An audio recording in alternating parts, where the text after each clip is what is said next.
ada sebagian desa itu karena sudah dirapatkan, diputuskan secara gradual, semuanya dihapus, diambili semuanya, karena ada kesepakatan seluruh warga. Dihancurkan semuanya, diratakan, hanya tinggal apa? Tinggal maisan saja. Ya, ada lagi desa yang tidak begitu.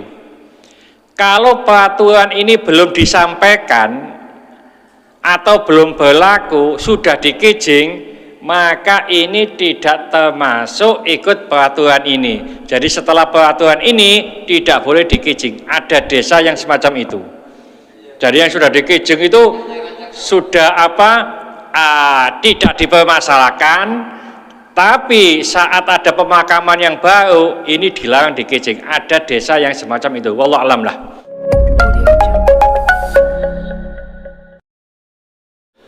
Assalamualaikum warahmatullahi wabarakatuh. Bismillahirrahmanirrahim. Wa an Abi Sa'idin anna Rasulullah sallallahu alaihi wasallam qala, dari Abu Sa'id bahwasanya Rasulullah sallallahu alaihi wasallam bersabda, idza ra'aitumul janazata, apabila kamu melihat iring-iringan jenazah, faqumu, maka berdirilah. Faman tabi'aha, dan barang siapa yang mengikuti iring-iringan itu, fala yajlis hatta tudoa, maka hendaknya tidak duduk dulu sampai jenazah itu diletakkan. Muttafaqun alaih, riwayat Bukhari Muslim. Jadi kita kalau mengikuti iring-iringan jenazah, tentunya kita berjalan, maka kita berdiri. Tapi kalau kita melihat ada iring-iringan jenazah, maka kita dianjurkan untuk berdiri. Ya, umpamanya waktu itu kita duduk-duduk di pos, duduk-duduk di cangkuk, lalu ada iring-iringan jenazah, maka kita upayakan kita berdiri. Ada keterangan lain bahwa yang disampaikan oleh Sayyidina Umar kepada Rasulullah, itu kan jenazahnya orang Yahudi ya Rasulullah, meskipun itu jenazahnya orang Yahudi, orang Nasrani. Ya, kalau kita melihat iring-iringan jenazah, maka kita upayakan kita menghormat dengan jalan apa? Dengan jalan berdiri. Lalu kalau kita mengikuti iring-iringan jenazah sampai ke pemakaman, jangan duduk dulu sebelum jenazah itu diletakkan. Kadang-kadang itu jenazah belum diletakkan atau wonge wis teko lho, Pak. Teko dhisik ndek kono. Kenapa kok duluan? Nggawa sepeda motor. Yang lainnya jalan kaki, ini sepeda motoran dulu karena sudah paham tempatnya. Nah, di sana longgo, ngapunten. Ya, duduk di atas pemakaman itu haram. Ngono ku ya wae, Pak. Ya. Jadi longgo, kenapa kok diduduki? Ngapunten, karena dikejing.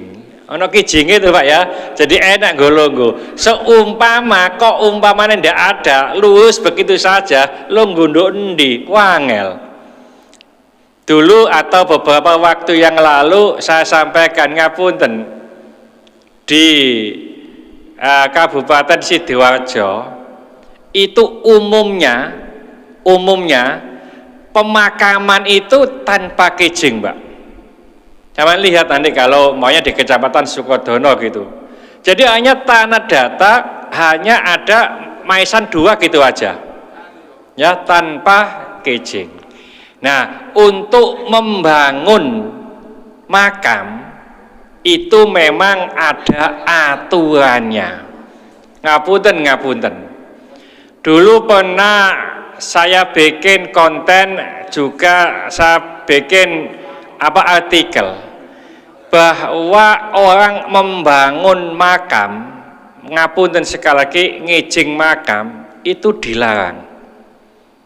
Jadi pernah saya itu didatangi oleh Pak Mudin, salah satu desa di Kecamatan Sukodono. Ya, saya ada kepentingan, ditunggu.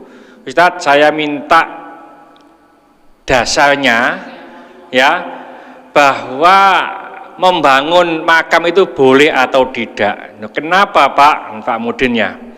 Ya, karena mau bikin peraturan desa. Ya, saya bikinkan. Ya, memang tidak boleh, Pak. Wes kadung Ustadz nih opo iki. Begini, ya. Ada sebagian ulama yang memperbolehkan membangun, mengkijing makam. Pertama, apabila makam itu makamnya orang terpandang, aulia, para kiai, wali dan seterusnya. Ya, termasuk dikasih apa ini? Cungkup. Ya, kenapa? Alasannya karena para wali itu biasanya diziarahi. Ya, karena ada dasar lain nanti ya, ziarah ke wali itu ada dasarnya. Ya, supaya lebih ngenakno sing ziarah dan seterusnya, ini dikasih cukup dan seterusnya. Kalau orang biasa ini nggak boleh.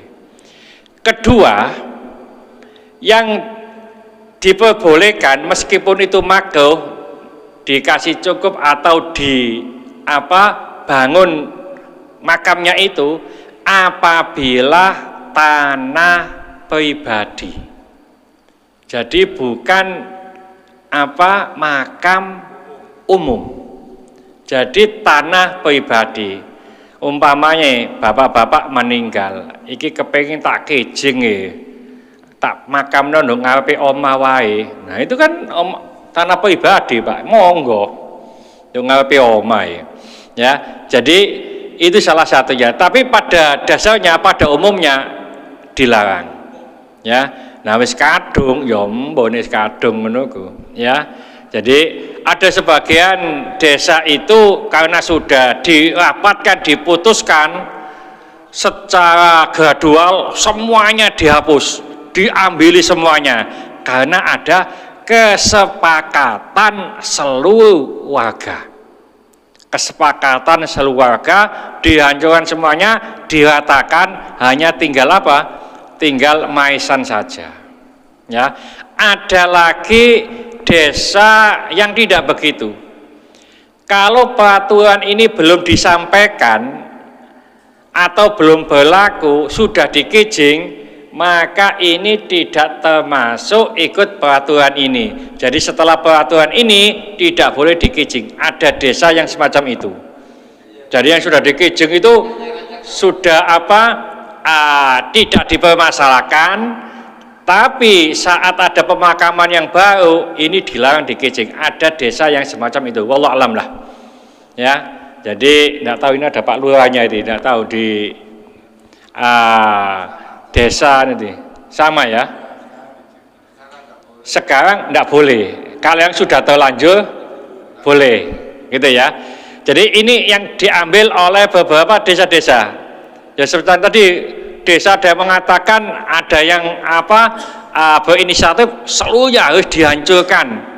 Kesepakatan, Pak, sudah sepakat dihancurkan semuanya kecuali ulama-ulama yang terkenal di situ. Atau yang tadi yang sudah dikijing tidak masalah setelah itu. Nah, bagaimana kalau satu lokasi itu dipakai untuk makam Islam dan makam non muslim? Maka para ulama mengatakan haram.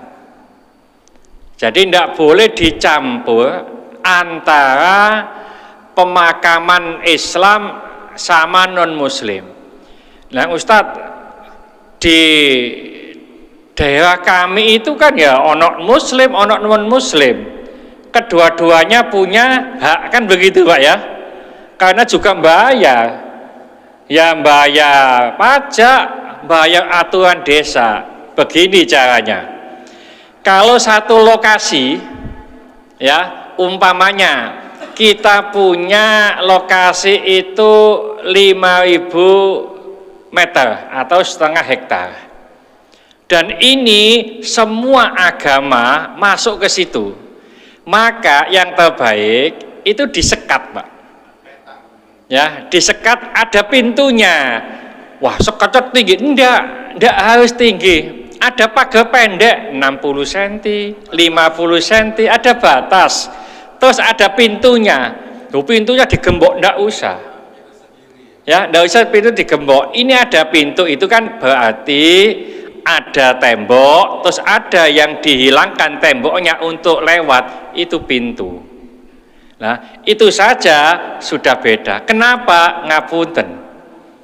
Kita diajarkan oleh Rasulullah Shallallahu Alaihi Wasallam ketika masuk makam kita memberikan salam. Nah, salam ini kan untuk menyelamatkan, Mbak. Memberikan keselamatan kepada ahli kubur. Nah, kalau di situ ada non muslim, tidak bisa. Ya. Jadi kita upayakan sendiri-sendiri. Nah, udah terlanjur Ustadz, ya nanti yang sudah terlanjur tidak bisa diambil, ya selanjutnya saja diatur dengan baik. Ya. Itu makanya biasanya kalau di desa-desa itu kan ada tulisan makam Islam, begitu ya. Jadi makam Islam berarti tidak boleh dipakai untuk makam yang lainnya. Tapi biasanya di kota-kota itu bersamaan, maka ada kebijakan kalau perlu di desa atau kelurahan itu dipisah-pisah. Jadi ini area untuk muslim, ini area untuk non muslim. Itu ya. Apa? Nah, itu kan beda dengan aturan agama, Pak. Itu aturan negara. Aturan agama itu Rasulullah memberikan contoh, kalau masuk makam berilah salam. Minimal assalamualaikum ya ahlil kubur. Keselamatan atas kamu wahai penghuni kubur. Kita kasih doa selamat. Nah, kalau ada orang non muslim terus kita doakan selamat, tidak boleh, Pak. Ya, jadi itu. Jadi kalau ke makam pahlawan ya enggak usah. Nah, kalau ditambah minal muslimina wal muslimat, monggo. Itu lebih pas karena lebih lebih khusus, ya. Jadi keselamatan atas kamu wahai penghuni kubur di antara orang muslim dan muslimat, mukmin mukminat, itu jauh lebih bagus, ya. Tapi kalau umpamanya tidak campur, yalah assalamualaikum ya ahlil kubur, gitu aja lebih pas, ya. Ada pertanyaan mungkin? Nah, kalau nanti iringan jenazah, kita jangan duduk dulu sebelum jenazah itu diletakkan. Kalau diletakkan bisa kita duduk, ya. Makanya ngapunten bapak-bapak, kalau memang kita takziah dan kita berkeinginan untuk sampai ikut ke makam, bawa alas untuk duduk. Contoh umpamanya tikar atau plastik yang kecil gitu loh, supaya nggak duduk di mana, di makam tadi, di atas makam, ya, duduk di tanah, enggak apa-apa. Sama seperti ngapunten sering saya sampaikan, kalau bapak-bapak itu diundang walimah, ya, biasanya di gedung atau di tempat lain, yang mana walimah itu biasanya prasmanan, itu kan tempat duduknya terbatas, Pak. Maka banyak orang yang makan dengan berdiri. Upayakan kalau yang demikian itu bapak-bapak membawa alas duduk, ya, yaitu plastik. Saya sering begitu. Kenapa? Supaya tidak kotor. Kedua, untuk dakwah.